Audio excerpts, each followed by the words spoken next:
Olá a todos, bem-vindos a mais uma aula, nossa matéria JET 76, Indústria e Inovação. Hoje nós vamos falar de características da inovação. Então, nosso objetivo de aula é discutir as características desse processo inovativo. É uma aula com bastante informação, no qual nós tentaremos apresentar os tipos e dimensões da inovação, as formas de se aprender dentro da empresa, uma proposta de classificação setorial que já data de quase 40 anos, mas que é reclassificada agora para a gente conseguir abarcar questões específicas do momento contemporâneo da economia. E por último, nós vamos falar de financiamento da inovação também. Especificamente em relação às primeiras partes, tipos e dimensões de inovação, nós precisamos entender que existem diferenças entre o que é tipo e o que é dimensão. Um tipo é uma forma de se inovar, certo? E uma dimensão é a magnitude daquela inovação. Apesar de elas guardarem alguma relação, elas não são necessariamente a mesma coisa. Elas não vão, a gente precisa entender essas diferenças.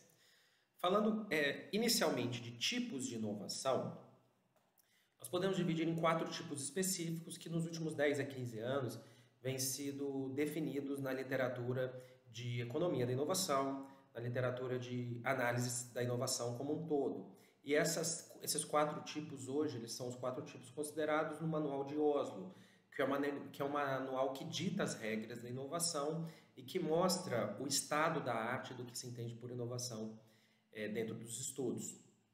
E esse Manual de Oslo, a última versão dele data de 2018, então ele é bastante recente. Ele define a inovação como inovação em produtos, ou em processos, organizacionais, ou inovação de marketing. Claramente, inovação em produtos e processos, eu acho que fica fácil o entendimento, porque quando se inova em produto, se inova num bem.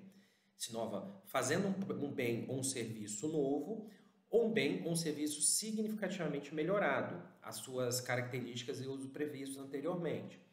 Então, isso vai envolver questões específicas relacionadas ao bem ou um serviço oferecido ao público consumidor.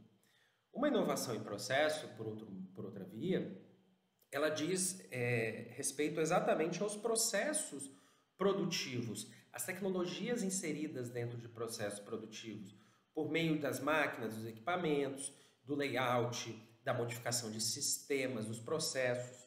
Então, todos esses métodos de inovação de processos, eles vão estar ligados exatamente à capacidade de se realizar uma determinada produção. E essa introdução nessa capacidade de se realizar determinada produção, até mesmo no layout. Por exemplo, um caso muito famoso e falado, debatido de inovação de processo é o caso da inovação do processo fordista, certo?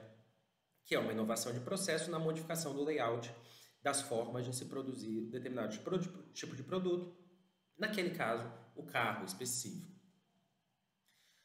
Uma inovação organizacional, ela ocorre quando eu modifico a estrutura gerencial da empresa, na forma como eu faço a articulação das áreas da empresa. Então, por exemplo, quando eu falei para vocês das formas de divisão da empresa, no formato U, que era um formato unitário, ou um formato multidivisional, a mudança do formato U para o formato multidivisional, eu estava falando especificamente de uma inovação organizacional. Então, isso foi uma implementação de inovação que muitas empresas foram fazendo conforme seu crescimento foi sendo estabelecido, com uma forma de diminuir estruturas de custos e melhorar a capacidade de produtividade de gerenciamento das técnicas da organização. Então, isso é uma inovação organizacional. E, por último, uma inovação de marketing é quando eu modifico a concepção de produto, modifico a embalagem do produto, modifico o posicionamento do produto no mercado, até mesmo na fixação de preços, ok? Mas a forma como eu diferencio esse produto e como eu sinalizo essa diferenciação desse produto. Isso significa que pode ser que não exista nenhuma mudança no produto em si, não exista nenhuma mudança no processo produtivo desse produto em si, mas pode existir uma mudança no posicionamento desse produto no mercado. Eu posso conseguir mostrar ele no mercado com uma mudança considerável, onde eu consigo tornar o meu produto menos sensível ao preço, uma demanda mais inelástica, e isso pode ser classificado como uma inovação de marketing. dentro do nível setorial que eu estou trabalhando. Dada a tipologia, como eu falei, a dimensão não é exatamente associada à tipologia. A dimensão está associada à magnitude, ok? A magnitude que aquela inovação pode ter de provocar modificações no mercado ou até mesmo em todo o sistema econômico. E pela magnitude, a gente pode fazer 4 classificações distintas. A primeira delas, magnitude que a gente chama de inovação incremental, que são melhoramentos cotidianos. São modificações cotidianas na forma de ofertar aquele produto. Por exemplo, quando eu faço uma atualização do sistema operacional, eu estou promovendo inovações incrementais ao longo do tempo, que elas vão sendo estabelecidas para melhorar a utilização daquele determinado produto.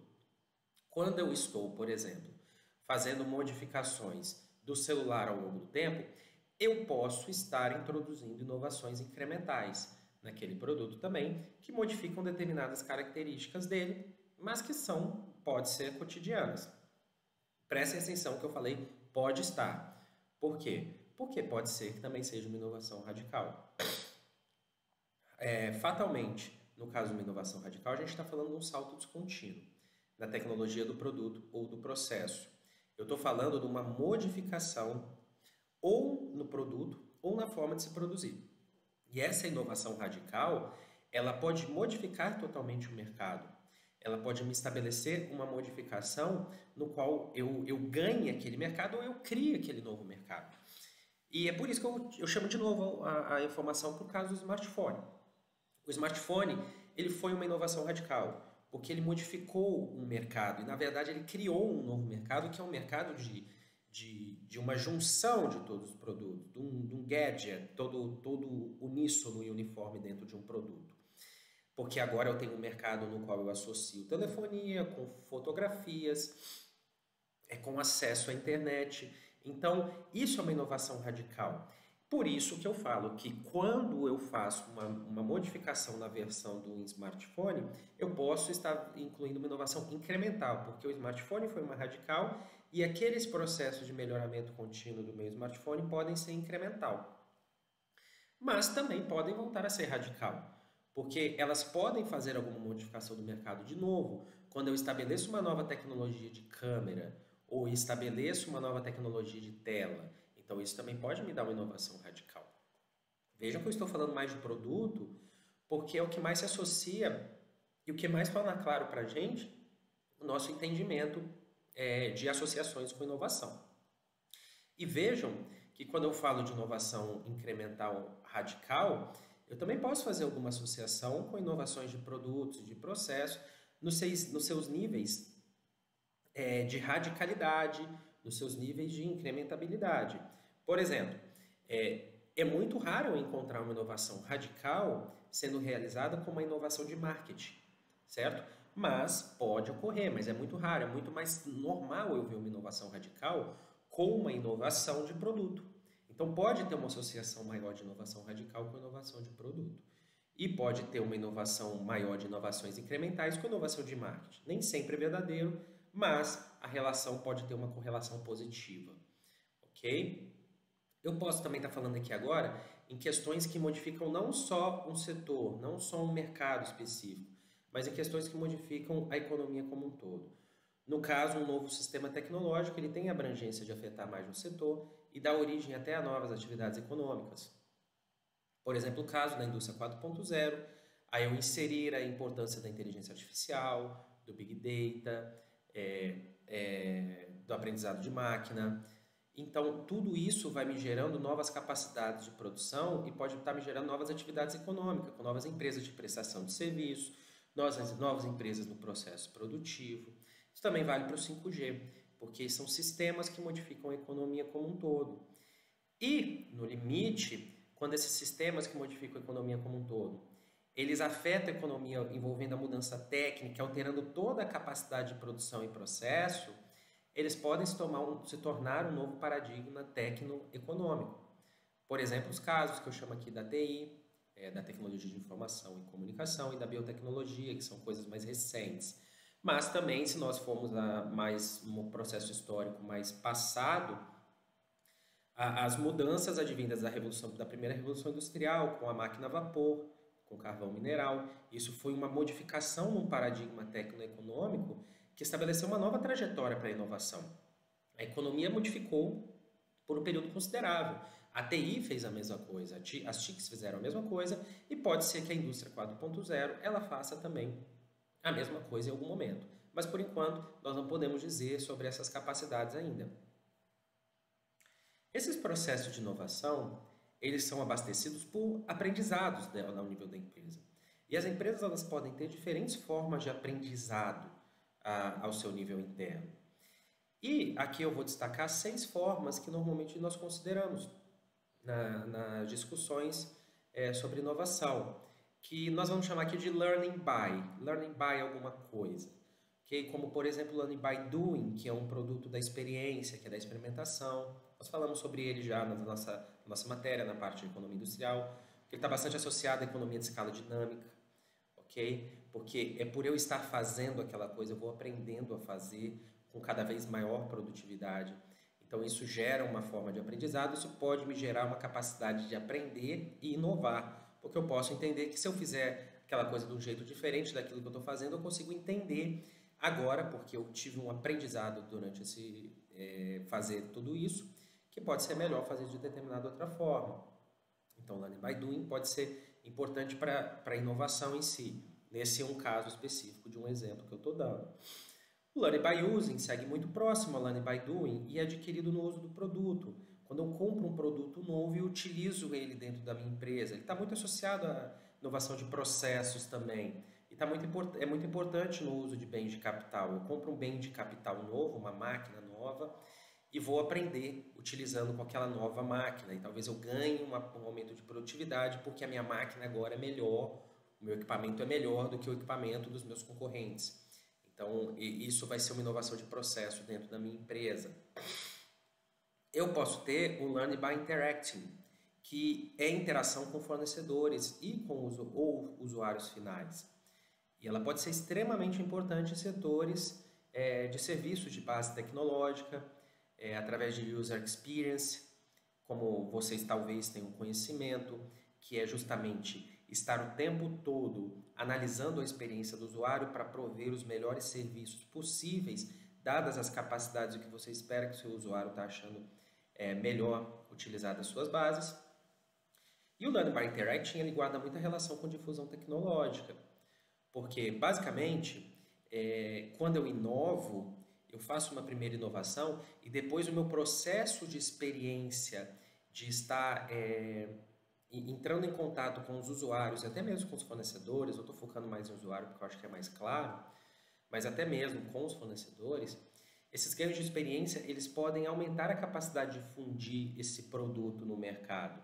Que seja uma difusão concêntrica, no qual eu difundo sozinho o meu produto, e agora pela interação com os usuários eu entendo as características que eles preferem, ou uma difusão policêntrica, no qual outras empresas conseguem também começar a oferecer algo próximo àquele produto, oferecendo no mercado e difundindo essa tecnologia. Isso pode ser muito importante no Learn by Interacting.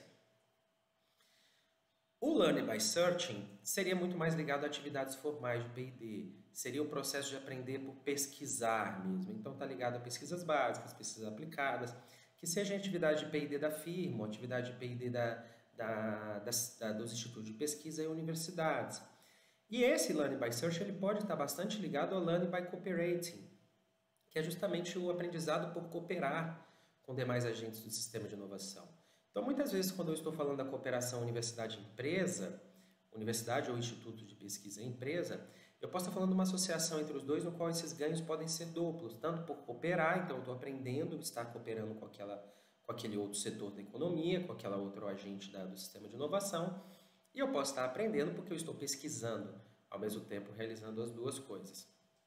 E por último, a gente tem o aprendizado por imitação, que seria uma reprodução de inovações introduzidas por outra firma. É quando é muito relacionado à inovação incremental. Já existe um produto no mercado, eu analiso aquele produto e começo a inovar por imitar aquele produto que está sendo fabricado.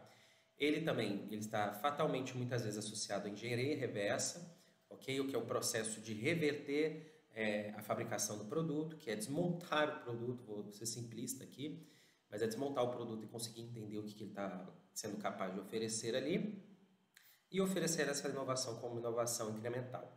Esse Learn by Imitate é muito utilizado e ele é muito importante principalmente em países em desenvolvimento, países que não têm muitas capacidades de inovação e eles vão conseguir acabar inovando por imitar determinadas coisas.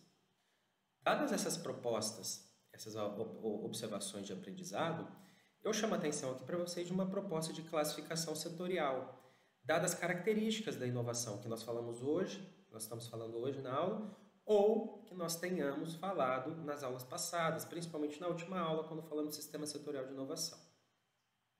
Aqui essa proposta vem de Pavitt, texto de 1984, que eu vou postar para vocês, vai estar postado junto com a aula. Ok? Eu traduzi, o texto está traduzido, não fui eu que traduzi, desculpa, mas eu mando ele traduzido para vocês para ficar mais fácil a leitura. E nesse texto de Pavitt, ele faz uma proposta de classificação de tipos de setores, dadas determinadas características. Essas características ele separa em 4 classificações setoriais, e eu incluo aqui a quinta, e a quinta é intensivos em informação. E essas características, elas vão mostrar como que acontecem processos específicos de inovação dentro delas, como se aproxima dentro desses setores essas características específicas. O que nós chamamos aqui de acumulação tecnológica, como que eu espero que a demanda seja característica nesse processo, como que se apropria da tecnologia nesses setores, quais os tipos de inovação predominante, trajetórias tecnológicas, e podem ter lá outras características que eu estou chamando a atenção aqui. Eu estou falando isso porque eu acho que é muito importante vocês lerem esse texto, porque ele vai dar base para vocês conseguirem levantar e melhorar a análise de vocês do processo de análise setorial que vocês estão fazendo. Por fim, nossa aula ela vai terminar e culminar hoje a gente falando um pouco sobre o financiamento da inovação. É muito importante a gente entender que o financiamento de qualquer atividade produtiva, qualquer atividade empresarial e econômica, ela tem o objetivo de vislumbrar lucro. Então, qualquer processo de financiamento que for ser realizado, ele vai ser estabelecido analisando as capacidades de se gerar esse lucro, certo? Só que o lucro ele vai depender de algumas coisas específicas, principalmente quando eu estou falando de processos inovativos. Primeiro, eu preciso saber para eu lucrar, eu preciso saber se eu vou vender. Para eu vender, eu preciso saber a minha demanda efetiva, quanto que realmente eu tenho de capacidade de ofertar aquele produto no mercado dada determinada demanda. Esse é um ponto específico.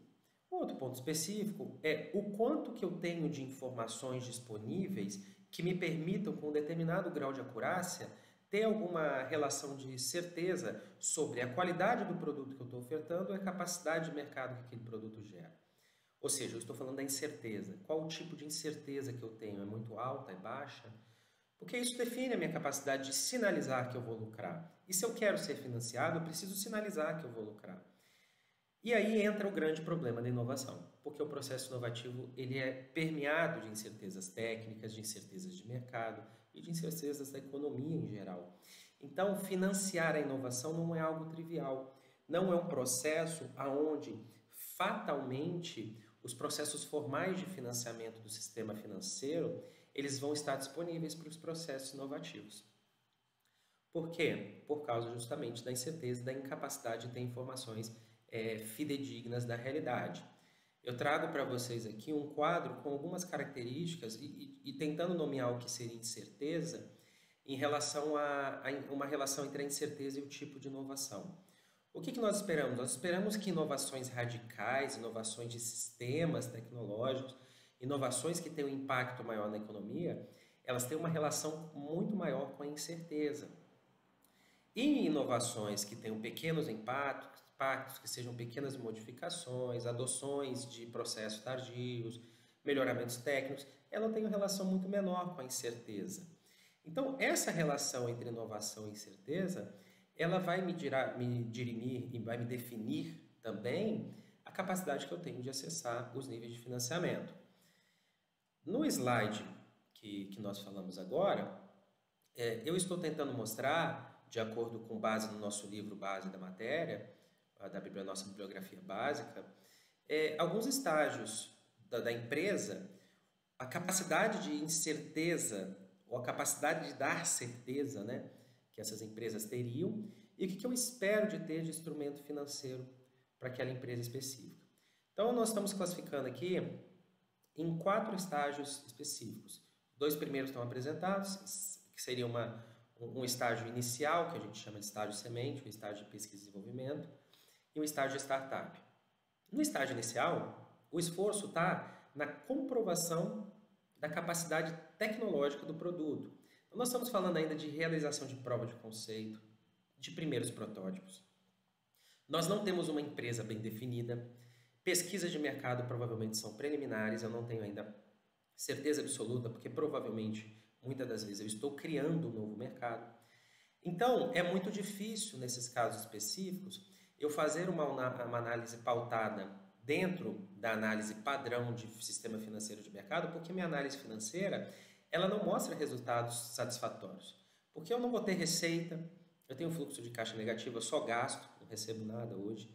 Não tenho garantia nenhuma muitas vezes, a garantia é só a base de conhecimento que o grupo dos empreendedores tem um risco muito grande. Então, as bases de instrumento financeiro elas estão fora do processo formal do sistema financeiro bancário, mas elas vão sendo estabelecidas em outras bases, como uma base pessoal, que seria um sistema de financiamento próprio, de sistema de financiamento crowdfunding, ou de terceiros através de seed angels, crowdfunding também é de terceiros, através de investimentos investidores anjos, né?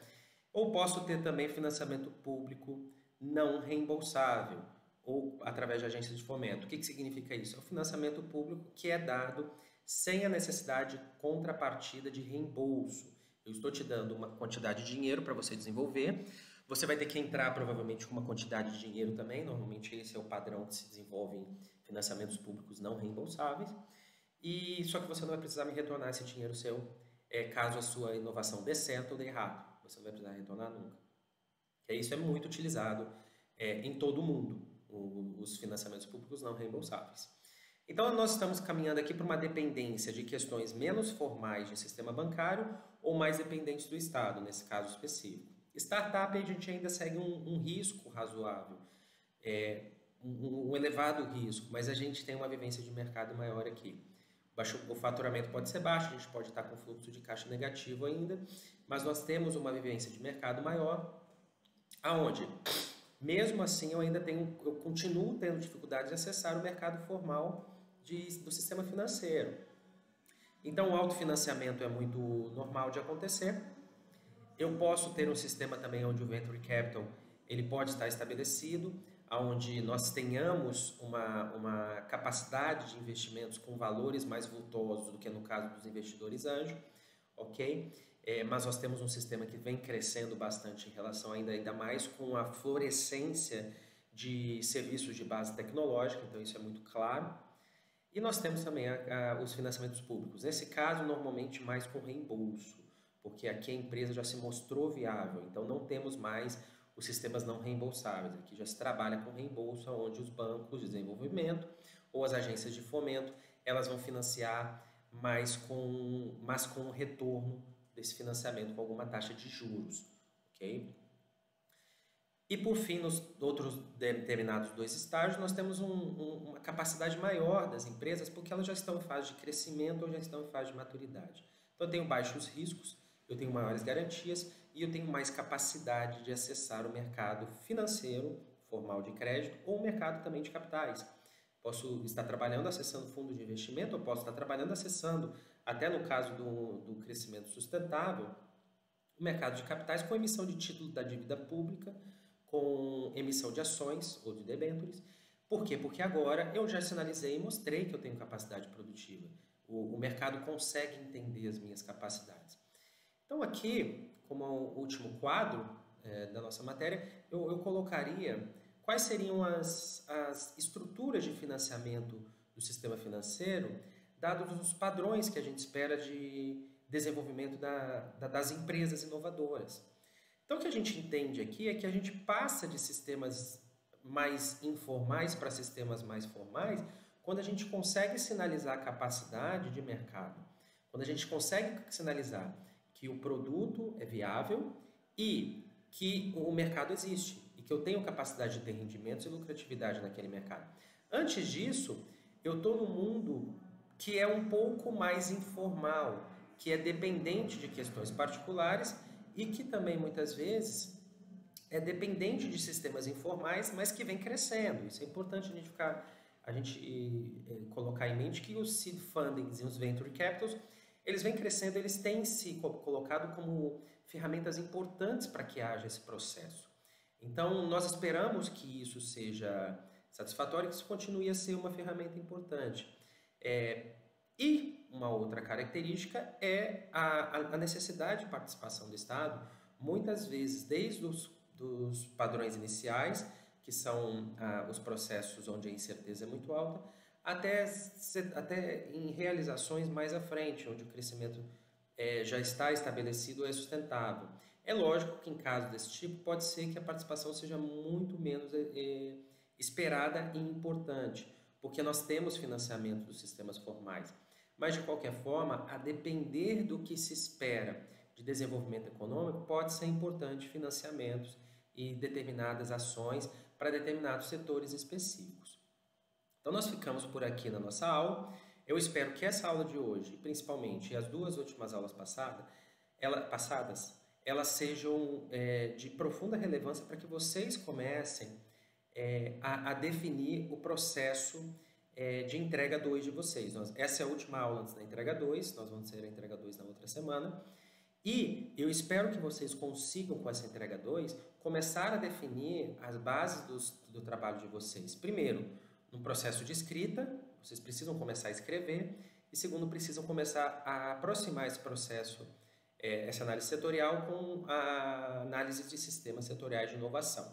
É isso que eu estou pedindo para vocês na entrega 2. Então, eu espero ver algo parecido com o que a gente tem falado nessas aulas, que vocês consigam visualizar para mim essas características importantes. Qualquer dúvida, qualquer novas questões, nós conversamos em sala de aula.